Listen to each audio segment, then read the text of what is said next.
오늘 하나님께서 우리에게 주시는 말씀은 사무엘상 26장 1절에서 25절입니다.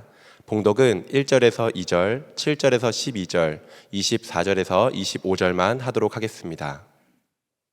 10광야의 주민이 기브아로 사울을 찾아와서 밀고하였다. 다윗은 여시몬 맞은쪽 하길라 산 속에 숨어 있는 것이 확실합니다. 그래서 사울이 일어나 이스라엘에서 3,000명을 골라 거느리고 10광야에 있는 다윗을 찾으러 직접 10광야로 내려갔다. 이리하여 다윗이 아비새를 데리고 밤에 군인들이 있는 곳으로 가보니 사울이 진의 한가운데서 누워 자고 그의 머리맡에는 그의 창이 땅바닥에 꽂혀 있고 아브넬과 군인들은 그의 둘레에 사방으로 누워 있었다. 아비새가 다윗에게 자청하였다. 하나님이 오늘 이 원수를 장군님의 손에 넘겨주셨습니다. 제가 그를 당장 창으로 찔러 땅바닥에 박아놓겠습니다. 2번 찌를 것도 없이 한 번이면 됩니다. 그러나 다윗은 아비새에게 타일렀다. 그를 죽여서는 안 된다. 그 어느 누구든지 주님께서 기름 부어 세우신 자를 죽였다가는 벌을 면하지 못한다. 다윗이 말을 계속하였다. 주님께서 확실히 살아계심을 두고 말하지만 주님께서 사울을 치시든지 죽을 날이 되어서 죽든지 또는 전쟁에 나갔다가 죽든지 할 것이다. 주님께서 기름 부어 세우신 이를 내가 쳐서 죽이는 일은 주님께서 금하시는 일이다. 그러므로 이제 우리는 그의 머리맡에 있는 창과 물병만 가지고 가자. 다윗이 사울의 머리맡에 있던 창과 물병을 들고 아비새와 함께 빠져나왔으나 보는 사람도 없고 눈치채는 사람도 없고 깨는 사람도 없었다. 주님께서 그들을 깊이 잠들게 하셔서 그들이 모두 곤하게 잠들어 있었기 때문이다. 사울이 대답하였다. 내가 잘못했다. 나의 아들 다윗아, 돌아오너라. 내가 오늘 나의 생명을 귀중하게 여겨주었으니 내가 다시는 너에게 해를 끼치지 않겠다. 정말 내가 어리석은 일을 하여 아주 큰 잘못을 저질렀다. 다윗이 말하였다. 여기에 임금님의 창이 있습니다. 젊은이 하나가 건너와서 가져가게 하십시오. 주님께서 각 사람에게 그 공의와 진실을 따라 갚아주시기를 바랍니다. 주님께서 오늘 임금님을 나의 손에 넘겨주셨지만 나는 주님께서 기름 부어 세우신 임금님께 손을 대지 않았습니다. 그러므로 내가 오늘 임금님의 생명을 귀중하게 여겼던 것과 같이 주님께서도 나의 생명을 귀중하게 여기시고 어떠한 궁지에서도 나를 건져내어 주실 것입니다. 사울이 다윗에게 말하였다. 나의 아들 다윗아, 하나님이 너에게 복 주시기를 바란다. 너는 참으로 이를 해낼 만한 사람이니 매사에 형통하기를 바란다. 다윗은 자기의 길로 가고 사울도 자기의 궁으로 돌아갔다.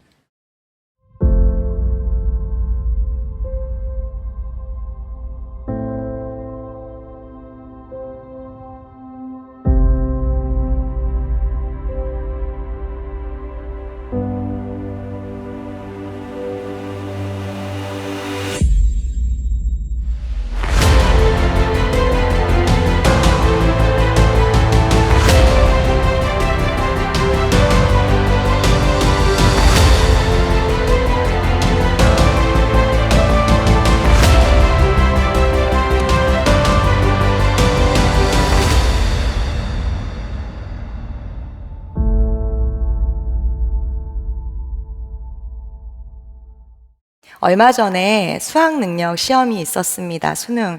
참 인생에 있어서 중요하지요. 저희도 코로나 때문인지 젊은이 교회 청년들 중에도 재수, 삼수를 하는 청년들이 참 많았습니다. 그래서 그들을 위해 기도하고 또 중보하며 응원하였습니다. 그런데 한 청년이 있었는데요. 참 신실하게 주님을 섬기는 청년이었는데 전공을 바꾸어 새롭게 진로를 향해 나아가기 위해서 재수를 하는 청년이었습니다. 이 청년이 신실하게 매일 새벽에 나와서 수능 전날도 새벽에 나와 기도하였습니다. 그래서 제가 수능이 얼마 남지 않았는데 괜찮니? 라고 물어보니 수능 날까지 새벽 예배를 나온다고 이야기해서 워워 시켰습니다. 그리고 수능 날 나오지 말고 좋은 컨디션으로 시험에 가라라고 이야기하고 제가 기도를 그날 해주겠다고 이야기했습니다. 기도 제목을 묻자 참 신실한 기도 제목을 내었습니다. 그 기도 제목이 뭐였냐면요. 떨리지 않냐라고 물어보니 떨린다고 말하며 기도 제목을 말하는데 수시 정시 다 떨어져도 하나님께는 떨어지지 않게 해주세요. 이러한 너무나 귀한 청년이지요. 하나님이 얼마나 기뻐하셨을까. 그 기도를 듣는데 저도 너무나 기쁜데 하나님이 그 기도를 들으셨으면 그 청년을 향하여 그래 너 합격이라고 말씀해 주셨을 것 같습니다. 그리고 그 기도 제목이 제게도 참 도전이 되어 한 주 내내 주님 저도 하나님께 떨어지지 않게 해주세요. 이런 기도를 드렸던 것 같습니다. 오늘 다윗도 수능보다 더 큰 하나님의 시험 앞에 다시 섭니다. 다윗은 하나님께 기름 부음을 받은 후 계속해서 인생의 광야를 지나며 하나님의 테스트를 통과하는 시간을 보냅니다. 그 시간 가운데 다윗은 깎일 대로 깎여 테스트를 하나하나 통과해 나아갑니다. 말씀을 잘 들으신 분이라면 아시겠지만 오늘 읽은 본문은 지난번에 나누었던 24장과 매우 비슷한 본문입니다. 24장에서 엔게디 동굴에 다윗이 있을 때 사울이 들어와요. 그리고 사울의 옷자락을 살짝 베었습니다. 그런데 다윗은 사울을 죽이지 않고 사울의 옷자락만 살짝 베었어도 양심에 큰 가책을 느꼈습니다. 왜냐하면 사울이 하나님께서 세우신 기름 부으신 왕인 줄 알았기 때문입니다. 사울은 죄를 뉘우치며 살려준 다윗에게 그렇게 감사를 표하였지만 또다시 그의 마음이 바뀌어 다윗을 잡으려고 다윗을 쫓아다닙니다.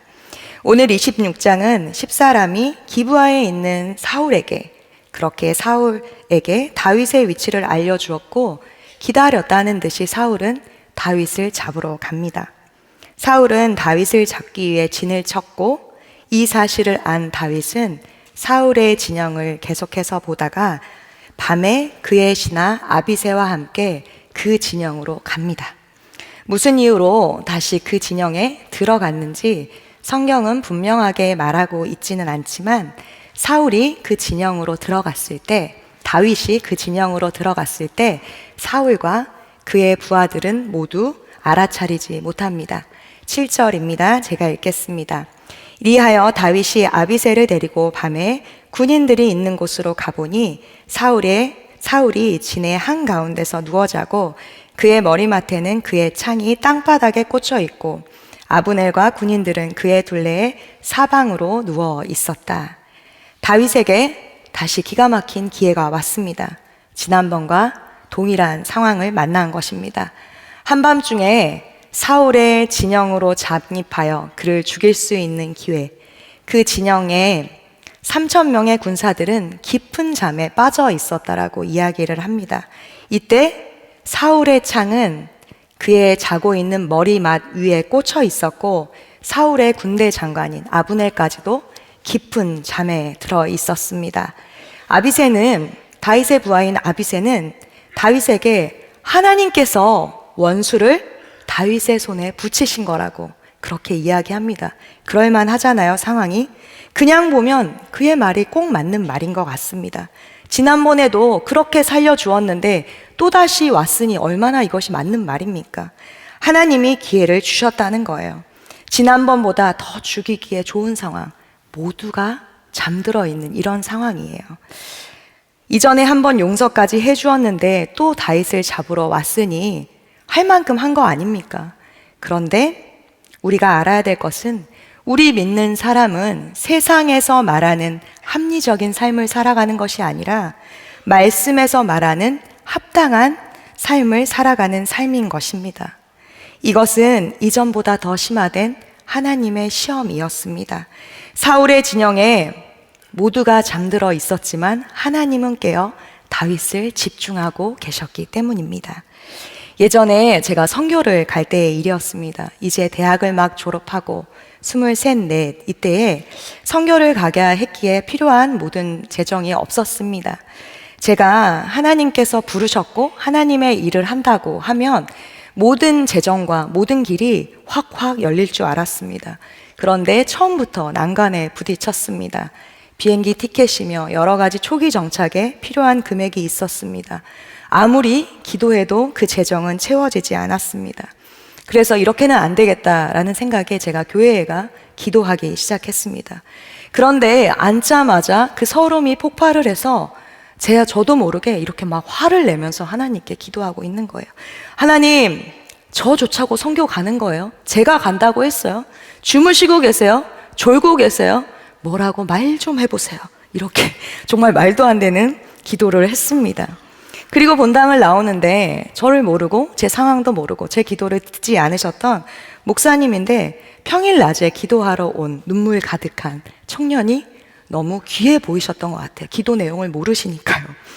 제 상황을 모르는 목사님이 이리 오라라고 얘기하시면서 기도를 해주시겠다는 거예요. 그래서 제가 그래 그러면서 이제 머리를 들이밀었습니다. 그때 아직도 그 기도 해주신 것이 생생해요. 느리게 이야기하셨지만 아주 정확하게 이렇게 기도해 주셨습니다. 오늘도 졸지도 주무시지도 아니하시는 하나님, 이 딸이 하나님을 신뢰하게 해주세요. 눈에 보이는 상황 아니라 하나님의 뜻을 구하며 계속해서 나아가게 해주세요. 포기하지 않게 해주세요. 제가 얼마나 놀랄게요. 지금도 생생하게 기억을 하잖아요. 그때 정신이 번쩍 들었습니다. 다시 본당으로 들어가 하나님께 기도했어요. 졸지도 주무시지도 아니하시는 하나님, 알아요. 이제 알았습니다. 하나님 감사해요. 이 시간을 통해서 분명한 하나님 뜻을 제가 알게 해주세요. 이 시간을 포기하지 않고 하나님과 통과하게 해주세요. 이렇게 기도했습니다. 그리고 하나님은 놀랍게 하나님의 일을 시작하셨습니다.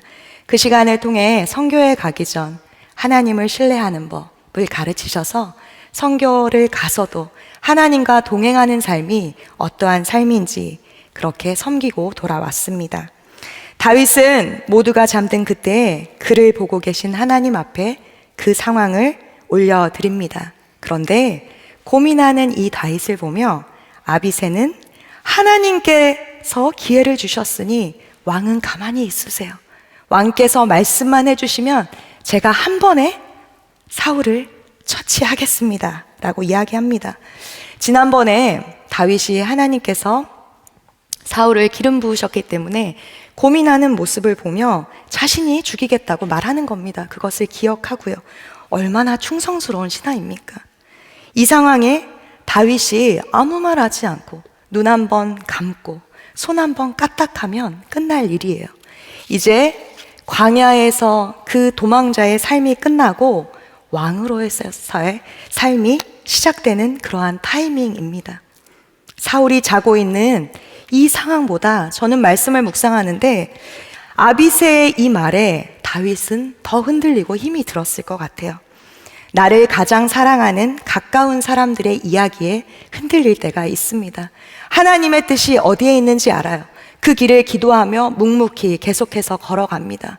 그런데 가장 사랑하는 가족과 가까운 사람들은 나를 사랑한다는 이유로 이제 되었어. 이제 그만해라. 잠깐 눈 감고 잠깐 참으면 다 끝날 일이야. 왜 아무도 가지 않는 길, 어려운 길을 가니? 가지 않는 데는 이유가 있어. 라고 계속해서 쉬운 길을 이제 그만하라고 우리에게 이야기합니다. 왜요? 사랑한다는 이유로요. 그런데 여러분, 우리는 하나님의 말씀을 듣고 나아가야 되는 자들입니다. 하나님의 비전 아래 세워진 거창에 있는 고등학교가 있어요. 거창 고등학교가 있습니다. 이 학교에 10계명이 있습니다. 직업 10계명인데요. 10계명 중에 이렇습니다. 1. 월급이 적은 쪽을 택하라. 월급이 적은 쪽을 택하라는 거예요. 2. 내가 원하는 곳이 아니라 나를 필요로 하는 곳을 택하라. 3. 승진의 기회가 없는 곳을 택하라. 점점 얼굴이 어두워지시는데요. 10계명인데 10가지 읽지 않겠습니다. 9번째가 부모나 아내나 약혼자가 결사 반대하는 곳이면 틀림없다. 그 길로 가라. 의심하지 말고 가라. 그리고 마지막 10번째가 무엇인지 아세요? 왕관이 아니라 단두대로 가라. 입니다. 우리 믿는 사람들은 모두가 가는 쉬운 길 아니라 하나님이 말씀하시는 그 길, 합리적인 길이 아니라 합당한 길, 좁은 길을 가는 자들이라는 것입니다. 다윗 또한 아비새가 말하는 그 선택을 하는 것이 아니라 하나님을 선택해요. 10절과 11절입니다. 다윗이 말을 계속하였다. 주님께서 확실히 살아계심을 두고 말하지만 주님께서 사울을 치시든지 죽을 날이 되어서 죽든지 또는 전쟁에 나갔다가 죽든지 할 것이다. 주님께서 기름 부어 세우신 일을 내가 쳐서 죽이는 일은 주님께서 금하시는 일이다. 그러므로 이제 우리는 그의 머리맡에 있는 창과 물병만 가지고 가자.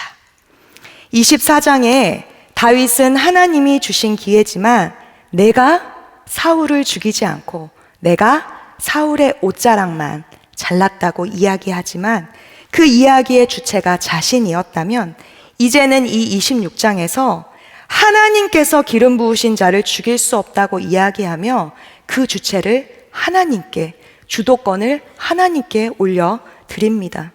9절부터 11절까지 아비새에게 하는 그 이야기를 보면요, 주님께서 라는 표현이 5번이나 반복이 됩니다. 주님께서 기름 부어, 주님께서 확실히 살아계심을 두고, 주님께서 사울을 치시든지, 주님께서 세우신 일, 주님께서 금하시는 일. 24장에서는 사울의 옷자락을 베었지만 모두가 잠든 더 쉬운 길이 있었지만 26장에서는 아무것도 하지 않고 창과 물병만 챙겨서 그 자리를 아비새와 나옵니다. 어떻게 다윗이 이러한 결정을 내릴 수 있었을까요? 다윗이 가능하였을까요? 바로 25장에서 하나님의 일하심을 보고 경험했기 때문입니다.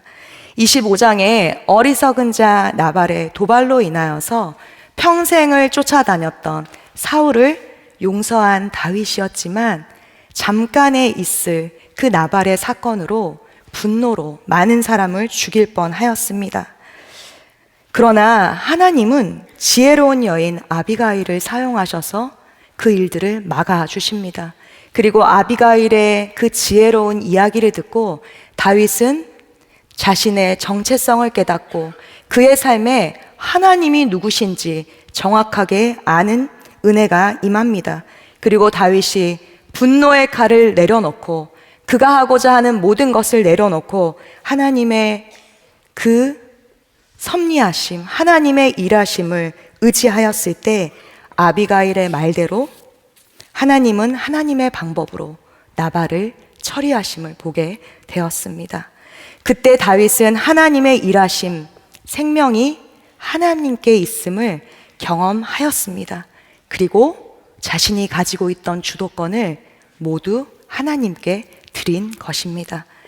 왕으로 기름 부음을 받은 후 다윗은 광야에서 하나님의 훈련의 시간들을 보냅니다.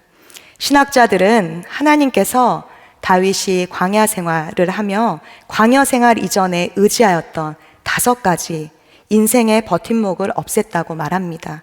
그의 지위, 스승, 친구, 아내, 그리고 자존감입니다. 주도권이에요. 광야에서 다윗의 삶은 바닥까지 내려갔습니다. 하루아침에 모든 것을 잃고 적국의 도피처로 들어가 목숨을 구걸하느라 미친 척까지 하였습니다. 다윗은 그러한 시험을 통과하며 그러한 상황들 가운데 어디까지 내려가야 이 훈련은 끝이 나는 것인가?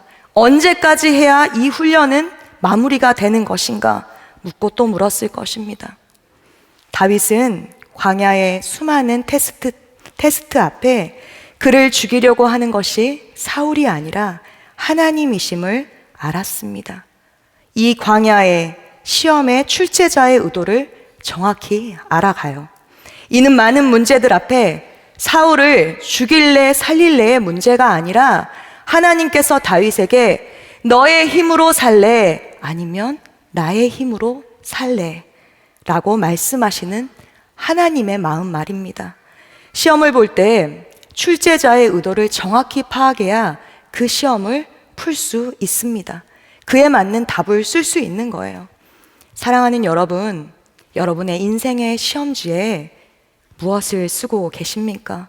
반복되는 시험 앞에 계속해서 힘들어하시는 분들이 있으실 겁니다. 반복되는 상황, 동일한 상황, 참을 만큼 참았다. 언제까지 이 상황은 계속될 것인가? 사실 우리의 시험은 거의 동일합니다. 사람마다 다르지만 내게 오는 시험은 거의 비슷해요. 왜요? 넘어지는 부분에서 또 넘어지니까요. 사단은 정확하게 알아요, 그 문제를.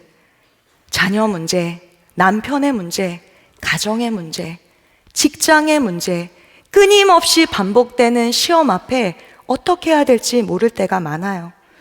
사단은 그 부분을 사단도 너무나 잘 알아요. 나를 제일 잘 아시는 분이 하나님이십니다. 맞아요. 그리고 그 뒤에 나를 잘 아는 것이 나일 것 같으나 아니에요. 사단이 나보다 나를 잘 안다는 거예요. 정확하게 내가 넘어질 부분을 알고 그 부분을 계속해서 공격합니다.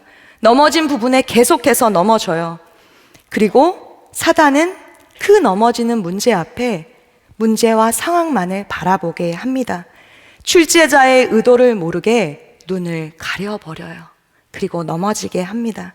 그런데 여러분, 그 시험에서 상황과 환경을 보는 것 아니라 인생의 출제자이신 하나님의 마음을 정확히 알아야 그 시험을 통과할 수 있는 것입니다. 다시 마주한 같은 반복된 상황 앞에 다윗은 하나님께서 기회를 주신다 생각하였을 것입니다. 그러나 이 기회는 사울을 죽이기 위한 기회가 아니라 다윗 자신을 살리기 위한 기회라는 것을요. 반복되는 상황, 제 시험 앞에 과연 어떻게 할 것인가를 생각하였습니다. 다윗은 출제자의 의도를 정확히 파악합니다. 그리고 다윗은 결정해요. 12절입니다. 함께 읽겠습니다. 다윗이 사울의 머리맡에 있던 창과 물병을 들고 아비새와 함께 빠져나왔으나 보는 사람도 없고 눈치채는 사람도 없고 깨는 사람도 없었다. 주님께서 그들을 깊게 잠들게 하셔서 그들이 모두 곤하게 잠들어 있었기 때문이다. 보는 사람도 없고 눈치채는 사람도 깨어있는 사람도 없었습니다. 왜냐하면 주님께서 그들을 깊게 잠들게 하셨기 때문이라고 오늘 말씀은 말하고 있습니다.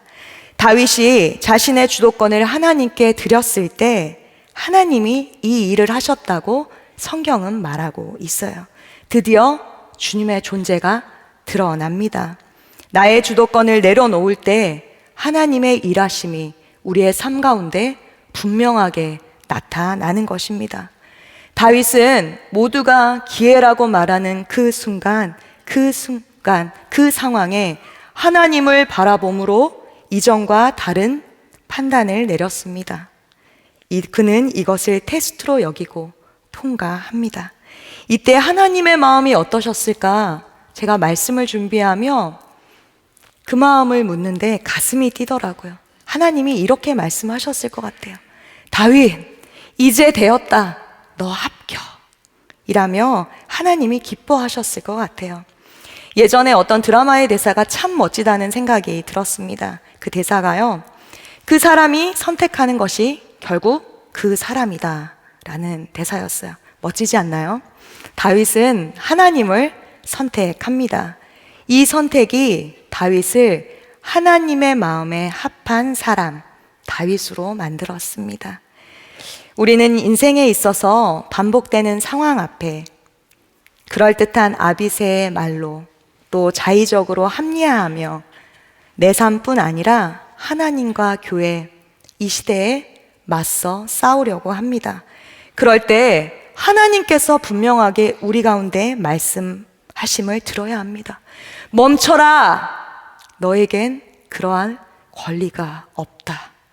다윗은 이 음성에 멈춰 서서 하나님의 사인을 기다리고 기다렸습니다. 다윗이 광야에서 훈련을 할 때 쓴 시편 40편은 이렇게 시작합니다. 1절입니다. 내가 여호와를 기다리고 기다렸더니 귀를 기울이사 나의 부르짖음을 들으셨도다. 히브리어 원어로 보면 제일 먼저 나오는 단어가 기다리고 기다렸더니입니다. 두 번을 반복하며 강조하고 있는 것이에요. 이것이 다윗, 하나님의 마음에 합한 자의 삶이었습니다. 하나님을 기다리는 것, 내 마음대로 하지 않는 것, 말씀대로 사는 것, 주도권을 올려드리는 것. 그리고 다윗은 시편 40편을 이렇게 마무리해요. 하나님이여 지체하지 마소서. 마지막까지 자신이 하려고 한 그 모든 것을 내려놓고 하나님이 일하심을 기다리는 가장 큰 훈련을 통과합니다. 그리고 오늘 26장 24절에 이렇게 고백합니다. 그러므로 내가 오늘 임금님의 생명을 귀중하게 여겼던 것 같이 주님께서도 나의 생명을 귀중하게 여기시고 어떠한 궁지에서도 나를 건져내어 주실 것입니다. 아멘. 인생의 광야, 시험 앞에서 기다림 어렵지요. 상황을 보면 절대 통과할 수 없습니다. 다윗처럼 나의 인생이 하나님께 있음을 고백하며 하나님을 바라봄으로 통과할 수 있습니다. 저는 사실 오늘 말씀을 준비하며 굉장히 제 마음 가운데 부딪힘이 있었습니다. 머리로는 이해되는데 살아내지 못하고 있는 것 같아 설교 준비가 꽤나 힘이 들었습니다. 나는 하나님이 주신 시험지에 매일 무엇을 쓰고 있는지 물을 때 사실 낙제에 가까운 시험지를 제출하는 것 같았기 때문입니다.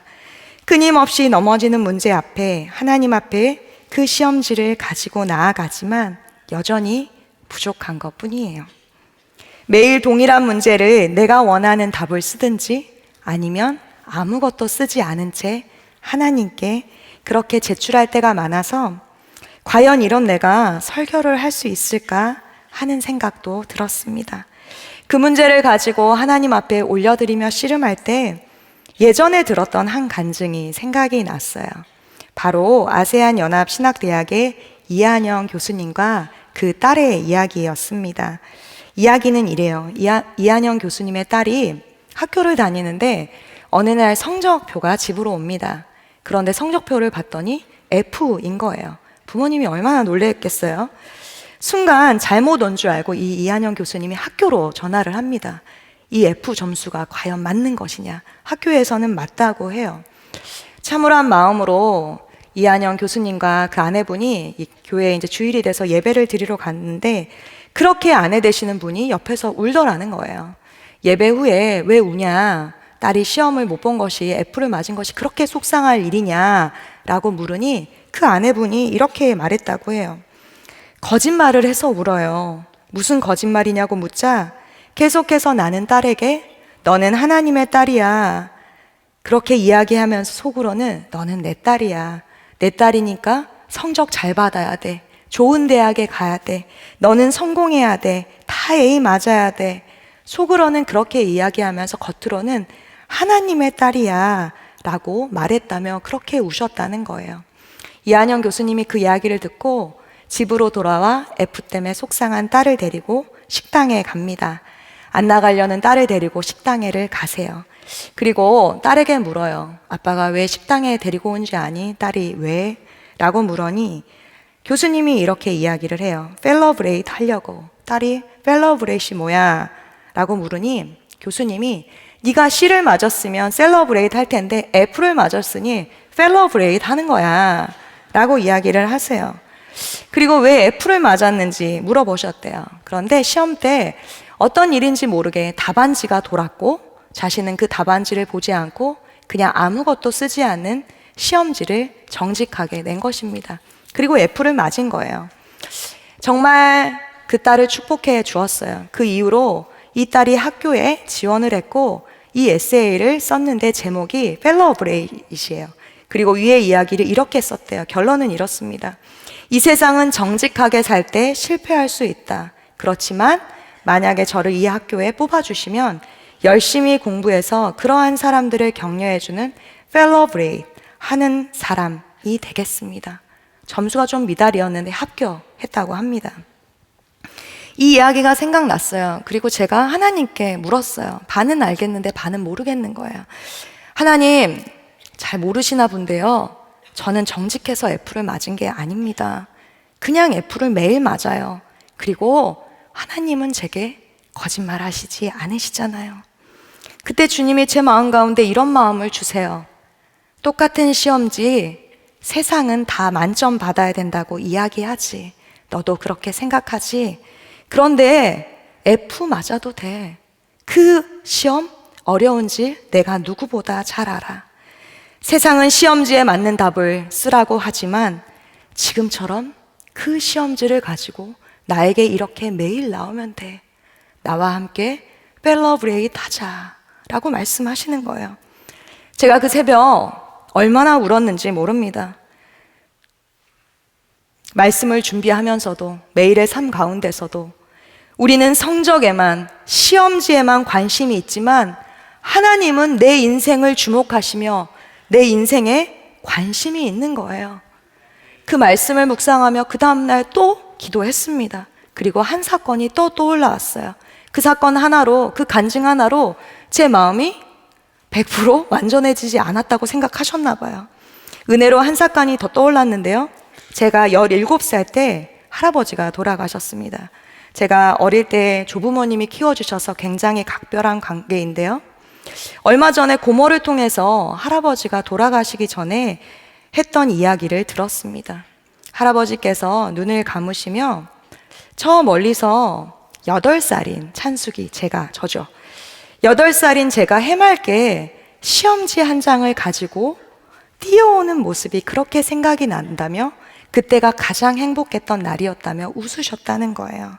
그래서 저희 고모가 그 시험지가 어떤 시험지니? 그리고 묻는 거예요. 저는 어릴 적에 조부모님이 키워주셨어요. 할아버지가 대구에서 크게 사업을 하시다가 과로로 쓰러지시고 무조건 공기 좋은 곳에 요양을 가셔야 된다고 하셨어요. 그래서 충북 보은에 첩첩 산중으로 들어가게 됩니다. 제가 초등학교 입학을 딱 할 때라 대구에 남아 좋은 환경에서 학교를 다녀라 라고 말씀하셨어요.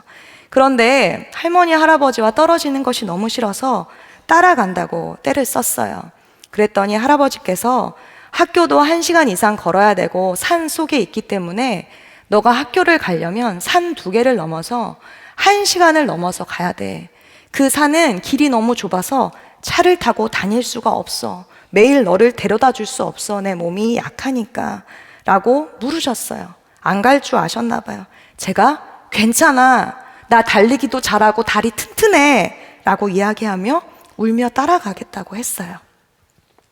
제 기억으로는 그렇게 따라간 그곳에서 산을 2개씩 넘어서 학교를 다녔습니다. 녹록지 않았어요. 그때 많이 건강해졌던 것 같아요. 초등학교 1학년 때 제 기억으로는 입학하여서 걸어서 1시간 이상을 계속 다녔는데 처음 학교에 가 1학년 때 받아쓰기를 했는데 제 기억으로는 1-2개를 매일 틀렸던 것 같아요. 그리고 집에 와서 할아버지와 또 훈련을 하고 그런데 제 기억으로는 그날 100점을 맞았던 날이었던 것 같습니다. 그 1시간 산길을 쉬지 않고 달려서 집에 왔어요. 숨이 턱까지 차는데 할아버지께 자랑하려고 그 시험지를 돌리며 막았던 기억이 나요. 1시간 거리를 그렇게 숨이 차게 왔어요. 돌아가시기 전부터 계속해서 그 이야기를 하시며 저기 끝에서 찬숙이가 뛰어오며 시험지를 돌리며 미소를 지으며 그렇게 달려왔던 모습이 자꾸 생각이 난다라고 이야기하시며 그때가 내 삶에 가장 행복했던 시간이었다 말씀하시고 그 다음날 눈을 감으셨어요.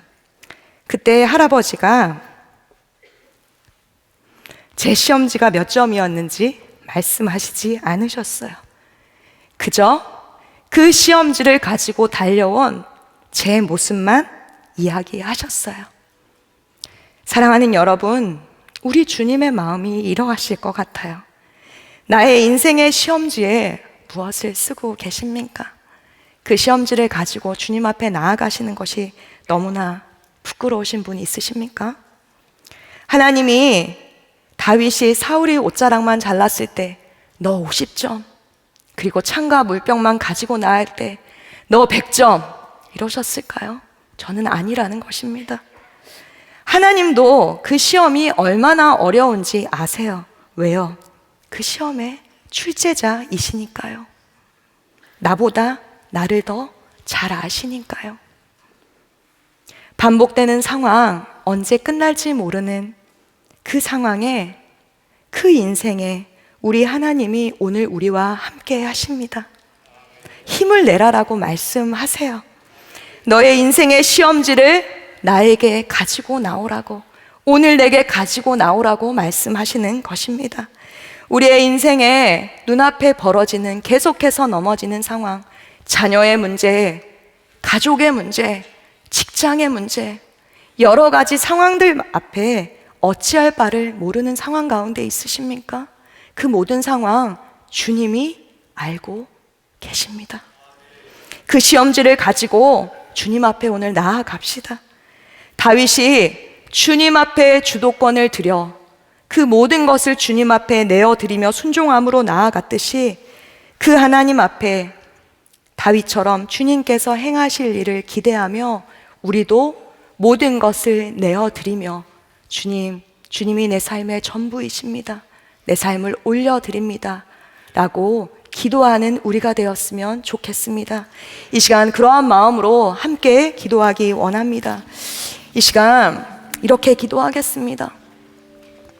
사랑하는 하나님, 내 삶은 주님의 것임을 고백합니다. 반복되는 인생의 시험 앞에 매일 무너지는 상황 가운데 어찌할 바를 모르는 인생을 살아가고 있습니다. 그러나 매일 무너지는 삶 같으나 내 인생의 모든 것을 알고 계시는 주님이 계심으로 내가 안전함을 이 시간 고백합니다. 내 상황과 환경을 바라보는 것 아니라 이 시간 내 인생을 바라보고 계시는 주님을 바라보는 역사가 일어나게 하여 주시옵소서.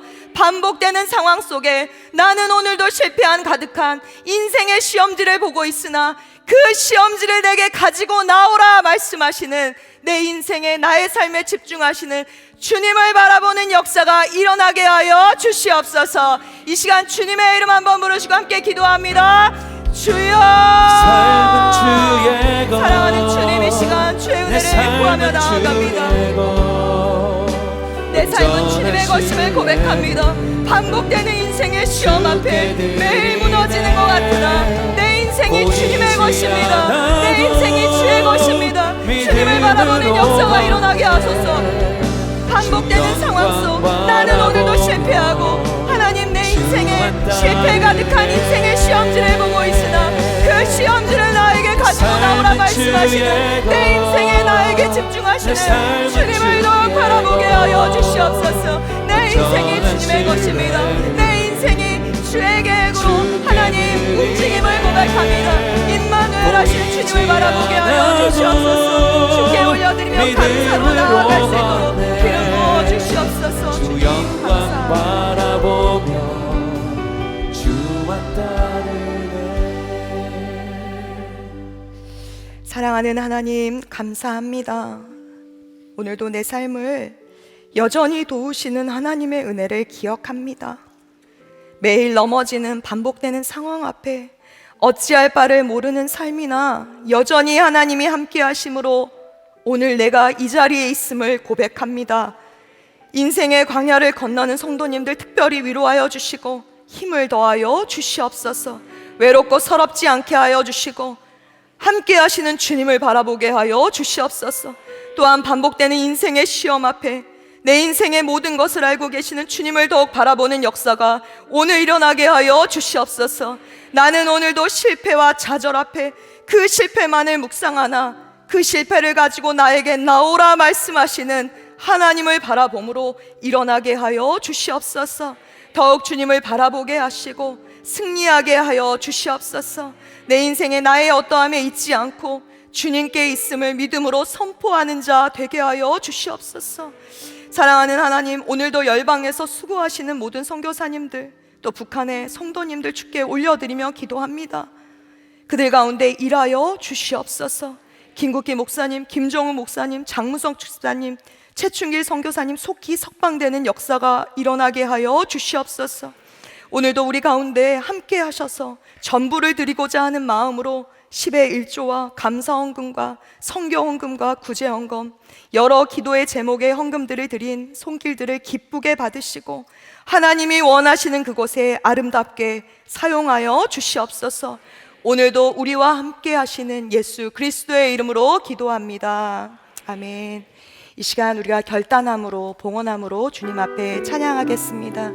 내 삶은 주님의 것임을 다시 한번 선포하며 찬양합니다. 주님 내 길을 잘 아시고 내 걸음 아시네. 어둠에서 빛을 내시는 그분을 믿네. 무엇으로 주를 섬길지 어디로 가야 할지 헤매이는 나를 아시고 길을 여시네. 내 삶은 주의 것입니다. 내 삶은 주의 것, 내 삶은 주의 것. 온전한 신뢰를 주께 드리네. 보이지 않아도 믿음으로 걷네. 주 영광 바라보며 주만 따르네. 내 삶은 주의 것 손들고 우리가 주님 앞에 찬양합니다. 내 삶은 주의 것, 내 삶은 주의 것. 온전한 신뢰를 주께 드리네. 보이지 않아도 믿음으로 걷네. 주 영광 바라보며 주만 따르네. 축도하겠습니다. 이제는 우리 주 예수 그리스도의 은혜와 언제나 함께 하시는 하나님의 한량없으신 사랑과 성령님의 교통하심이 이 자리에서 나의 힘과 나의 뜻대로 살아가는 삶 아니라 다윗처럼 하나님 앞에 모든 주도권을 올려드리며 하나님만 바라보기로 결단하는 하나님께서 사랑하시는 모든 성도님들 가운데 이제로부터 영원까지 함께 하시기를 축원하옵나이다.